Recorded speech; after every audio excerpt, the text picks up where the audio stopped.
आशिका तामाङले बाँदरको विषयमा बचाउ गरिरहेको विषयमा सामाजिक सञ्जालमा र संसद भवनभित्र बसेर ठुल्ठुलो गफ हान्नु त धेरै नै सजिलो छ एसीको हावा खाएर।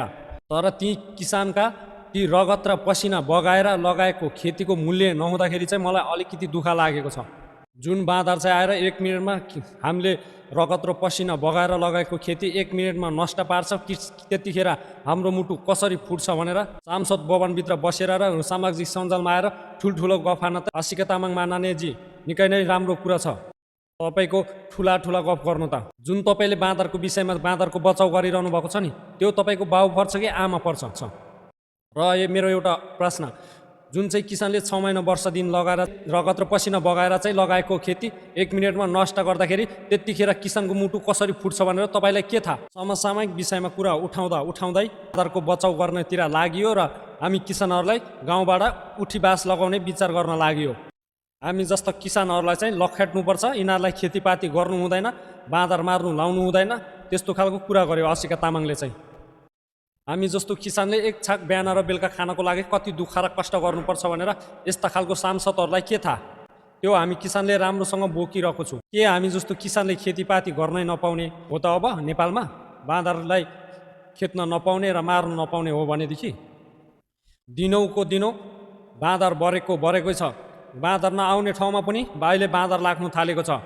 आशिका तामाङ माननीयज्यू, अचम्म लाग्छ मलाई, मान्छे बोकै मर्दाखेरि चाहिँ चासो नलाग्ने, तपाईँले बाँदरको बचाउ, बाँदरलाई मार्नुपर्छ र बाँदरको नष्ट गर्नुपर्छ भन्दा चाहिँ बचाउ गर्ने, खेतीपाती नष्ट गरेर किसानलाई विदेश जाने बाध्यता बनाउने र सहर बस्नु बाध्यता बनाउने त्यस्तो बाँदरको बचाउ गर्दा चाहिँ मलाई अचम्म लाग्छ। तपाईँलाई यति धेरै माया लाग्छ भनेदेखि तपाईँको घरमा पालेर राख्नुहोस् बाँदर। सांसद आशिका तामाङजी, तपाईँ सुन्नुहोस्, जुन तपाईँले बाँदरको बचाउ गरिरहनु भएको छ नि सामाजिक सञ्जाल लगायत सांसद भवनभित्र, तर हामी पाहाडमा बस्ने लाखौँ किसानहरूको अपमान भइरहेको छ। हामी जस्तो गरिब दुखी किसानको तपाईँले गर्दाखेरि, तपाईँ जस्तो सांसदले गर्दाखेरि बाँदरको बचाउ गर्ने, किसानको दुःख र पीडा नबुझ्ने, बाँदरको कारण ओखलढुङ्गा लगायत विभिन्न देशको जिल्लाहरूबाट कुना कच्चाबाट मान्छे विदेश जाने बाध्यता र सहर पस्ने बाध्यता भइरहेको छ।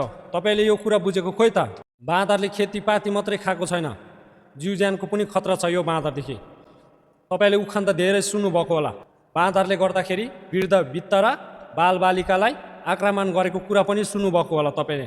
हुन त यस्तो बाँदरको बचाउ गर्ने मान्छेलाई के थाहा र यस्तो कुरा? किसानले आत्मरक्षाको न्याय माग्दाखेरि पनि तपाईँले लत्याउने, तपाईँले किसानलाई हेप्ने, तपाईँलाई एउटा कुरा थाहा छैन रहेछ, कति बाँदरहरूलाई नष्ट गर्दैन र खेद्दैन भनेदेखि किसानले कठोर नियम पनि चाल्न पाइन्छ यहाँनिर। र एउटा अर्को कुरा, यसलाई पनि कानुनले आत्मरक्षा र जीविकापार्जनको मान्यता दिन्छ।